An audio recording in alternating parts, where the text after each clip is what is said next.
والصلاة والسلام على رسول الله أما بعد আপনারা বিষয় জানেন সুবাই পারাক প্রান্তরে হৃদয়ে আমরা আজকের এই মানববন্ধনে অংশগ্রহণ করছি। রাবি স্যার হত্যাকাণ্ড পুরো বাংলাদেশের তৃণমূল পর্যায়ে আবেগপ্রবণ মানুষের মাঝে হৃদয়ে ক্ষত সৃষ্টি করেছে। সোহেল রানা নামক সে খুনি এবং দর্শক ইতিমধ্যে গ্রেপ্তার হয়েছে। কিন্তু আমরা দেখি কিছুদিন পরেই বাংলাদেশে একটা দুর্ঘটনা ঘটে, কিছুদিন আলোচনা হয়, মিছিল মিটিং হয়, বিচারের দাবিতে রাজপথে নামা হয়, আবার সেই ইস্যু হারিয়ে যায়, নতুন ইস্যুর জন্ম হয়। এই জন্য আমরা চেয়েছিলাম বাংলাদেশে ইসলামী শরিয়া আইন হোক, শরিয়ার মাধ্যমে দৃষ্টান্তমূলক শাস্তি হোক, যাতে আর কোন রাবি স্যার জীবন ক্ষতিগ্রস্ত না হয়। এই জন্য আমরা শরিয়ার পক্ষে অবস্থান গ্রহণ করেছিলাম। যেমন ধরুন, উপকার কি, রাবি স্যার দর্শক এবং খুনি হল সোহেল রানা। এই সোহেল রানা একজনের শরিয়া আইন স্থাপনের মাধ্যমে পুরো বাংলাদেশের সকল দর্শককে উচিত শিক্ষা দেওয়া যাবে।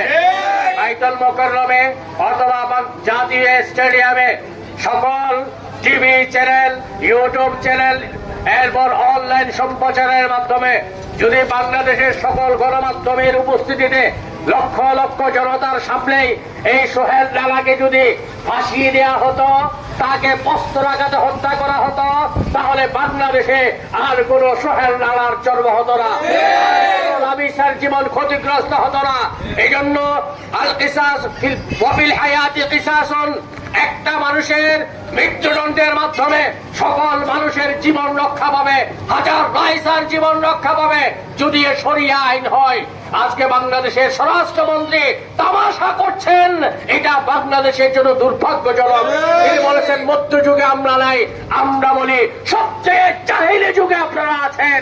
উনি গ্রেপ্তার হওয়ার পরও তার বিরুদ্ধে কাঙ্ক্ষিত কার্যকর কোন পদক্ষেপ আপনারা গ্রহণ করেন নাই।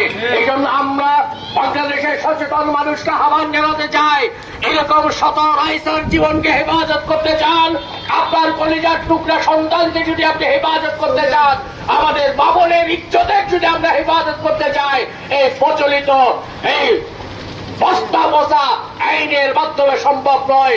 আমরা শরিয়ার পক্ষে জনমত তৈরি করতে হবে, বাংলাদেশে ইসলামী শরিয়া প্রতিষ্ঠা করতে হবে। যদি মানুষের নিরাপত্তা, ইজ্জত যদি আমরা নিরাপত্তা দিতে চাই, এই জন্য আমরা ইসলামী আন্দোলন বাংলাদেশ ধারাবাহিকভাবে শুধু রাইসা নয়, হাজার হাজার বাবনের ইজ্জতের নিরাপত্তা সুনিশ্চিতকরণের জন্য ইসলামী খেলাফত, ইসলামী শরিয়ার পক্ষে অবস্থান নেওয়ার জন্য বাংলাদেশের 18 কোটি মানুষকে আহ্বান জানাবো। এটা যদি না করি, একটা ইস্যু জন্ম হবে, দামাছাপা পড়ে যাবে, আরেকটা রাইসার জীবন ক্ষতিগ্রস্ত হবে। 2 মাস 3 মাস পর পর এরকম হত্যাকাণ্ড এবং দর্শনের শিকার আমাদের হতে হবে।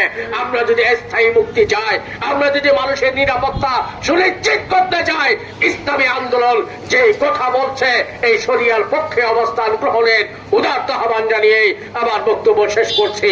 আসসালামু আলাইকুম ওয়া রাহমাতুল্লাহ।